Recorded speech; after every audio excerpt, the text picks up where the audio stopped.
Good evening, everybody. Thank you very much for coming along.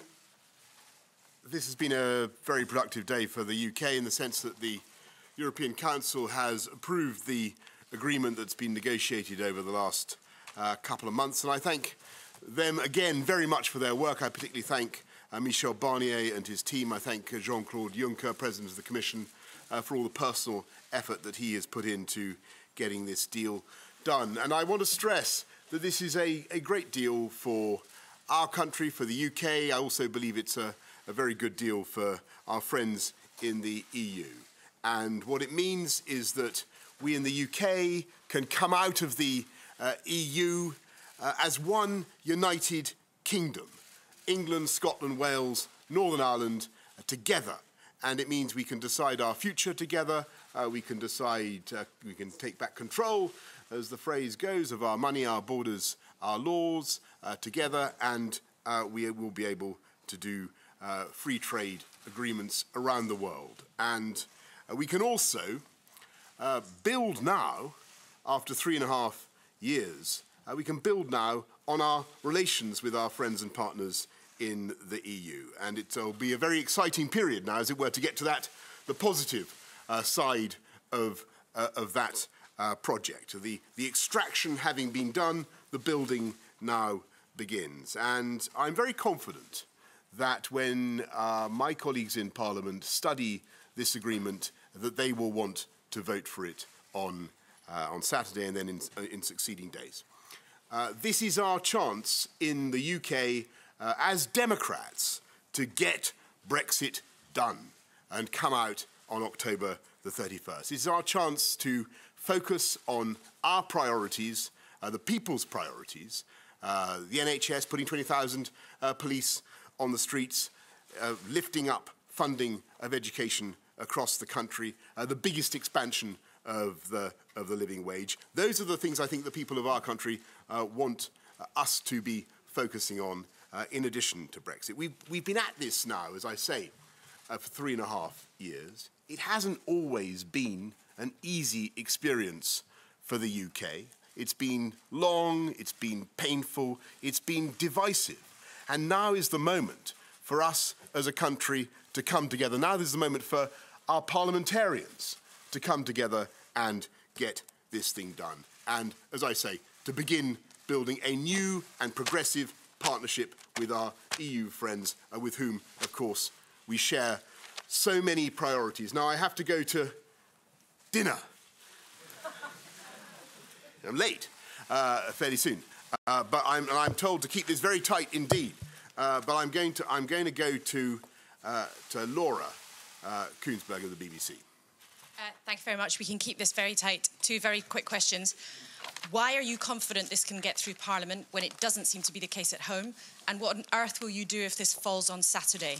Well, thanks, Laura. I think that there is, as I say, a very good case for MPs across the House of Commons to express the democratic will of the people, as we've pledged many times to do, and to get Brexit done. And as I have never tired of telling you, and I repeat again, I don't think there is any case for delay. We should get on and get it done by October the 31st. Robert.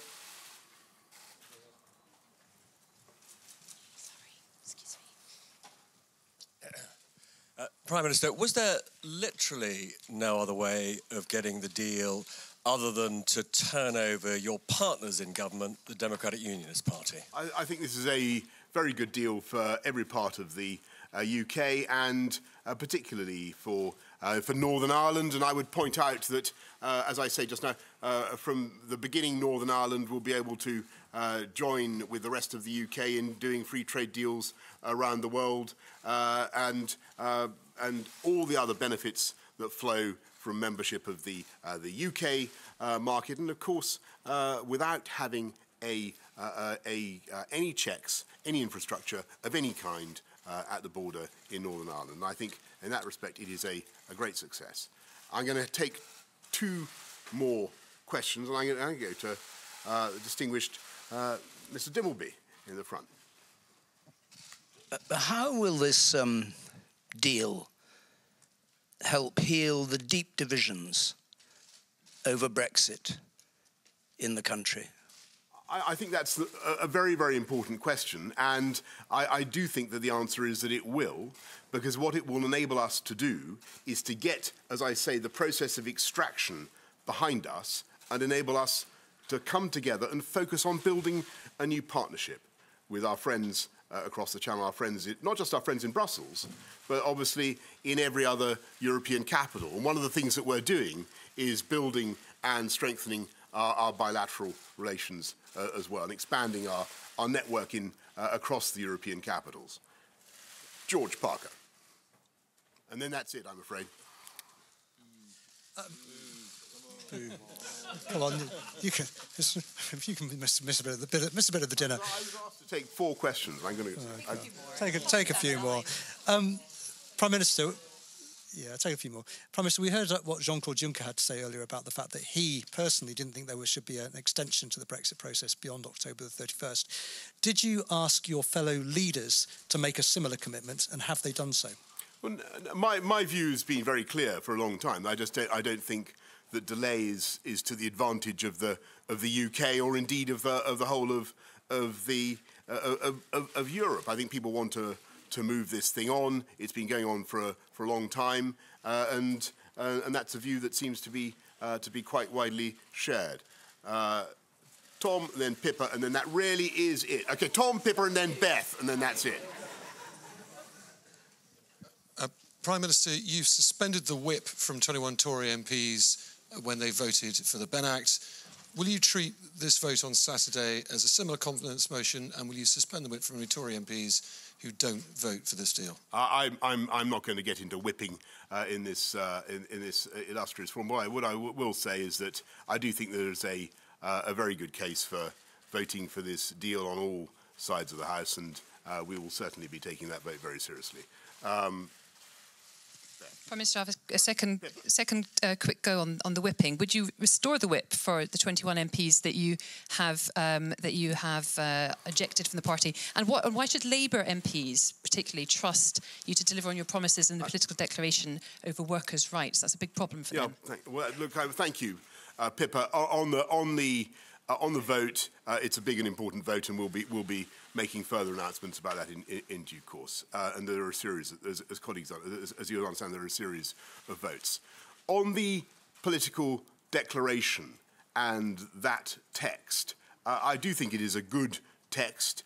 It gets to the heart of what we want to achieve as a UK in our relations with the EU in the future, a best-in-class free trade deal, but also a fantastic new deep and special partnership that we want to build.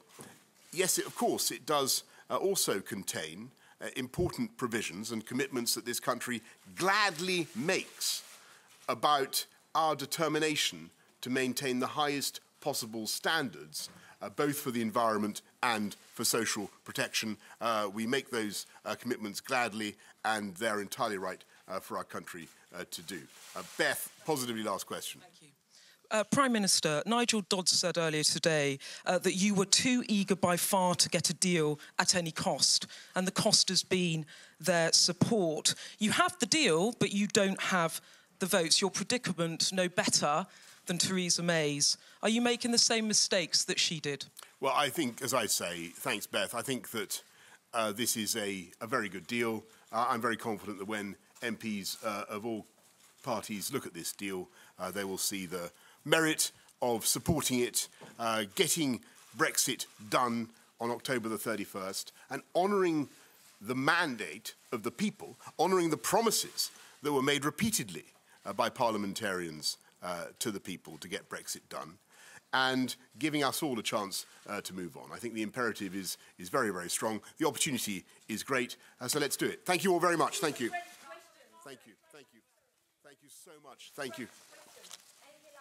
Yes, I'm so sorry.